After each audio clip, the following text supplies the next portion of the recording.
ભરૂચ અંકલેશ્વર શહેરી વિકાસ સત્તા મંડળમાં સમાવિષ્ટ ગામોમાં ઝોન પાડવામાં થયેલ ગંભીર પ્રકારની ભૂલો સુધારવા તથા 8 કિલોમીટરની બહારના ગામોને બવડામાંથી છૂટ આપવાની માંગ બાબતે કિસાન વિકાસ સંઘ દ્વારા કલેક્ટરને આવેદનપત્ર પાઠવી રજૂઆત કરવામાં આવી હતી।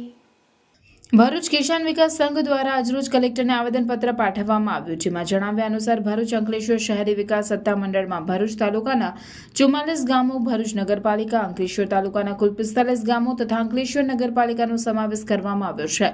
બવડા વિસ્તારમાં આવેલ ગામો પૈકી બવડાની 8 કિલોમીટરની અંદરમાં આવેલ ગામોનો વિકાસ 1970થી થતો આવ્યો છે, જ્યારે 8 કિલોમીટરની બહારના ગામોનો વિકાસ નહીવત છે, એટલે કે બિલકુલ ઓછો છે। 10%થી પણ ઓછો વિકાસ આ ગામોમાં થયેલો છે। બવડા દ્વારા ડેવલપમેન્ટ પ્લાનમાં ઝોન પાડવામાં આવ્યા હતા, જેમાં ઝોન દર્શાવવામાં ગંભીર પ્રકારની ભૂલો કાઢવામાં આવી છે, જેના કારણે બવડા વિસ્તારમાં આવતા ગામડાઓમાં કરોડો રૂપિયાનું નુકસાન થઈ રહ્યું છે।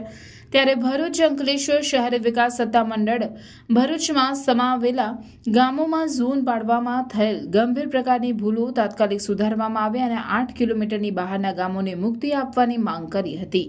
સાથે જ પૂર અસરગ્રસ્ત ખેડૂતોને સહાય ચૂકવવાની પણ માંગ કરવામાં આવી હતી। ભરૂચ તાલુકાના 45 ગામ છે અને અંકલેશ્વરના 44 ગામ છે, 99 ગામના પ્રશ્ન છે। અત્યારે તમે જુઓ, આ 2012 થી લઈને 12 વર્ષની અંદર કોઈ પણ ગામોનો વિકાસ થયો નથી।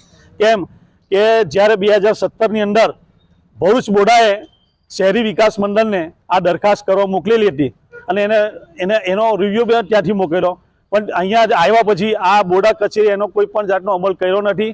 કેમ કે જ્યારે બોર્ડાનું જ્યારે બોર્ડ પર એનો અમલ મૂકવામાં આવ્યો તે વખતે કિસાનોને કે બિલ્ડરોને ધ્યાનમાં લેવામાં આવેલા નથી કે તાલુકા પંચાયત કે જિલ્લા પંચાયત કે કલેક્ટર કચેરીમાં એને બોર્ડ મૂકવામાં આવ્યા નથી।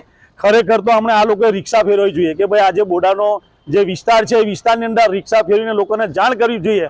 આ જાણ ન કરવાથી કિસાનોનો વાંધો ઉઠાવી શક્યા નથી। એટલે અત્યારે પણ જુઓ, અત્યારે પણ ગામડા એ સ્થિતિમાં છે। એટલે અમારી માંગ એ છે કે 8 કિલોમીટરની બહારના જે ગામડા છે એને બોર્ડામાંથી છૂટા કરો અને 8 કિલોમીટરના જે ગામડા છે તેનો વિકાસ થાય, તેની અમારી એક માંગ છે। બીજી એક માંગ છે કે અત્યારે જે ભરૂચ જિલ્લાની અંદર નર્મદામાં પૂર આવ્યું, તેમાં અસંખ્ય કિસાનોના નાશ પામેલ છે પાકનું, તો એનો ઝડપથી સર્વે કરી અને એમને પણ નુકસાનીનું વળતર મળે, એ અમારી માંગ છે।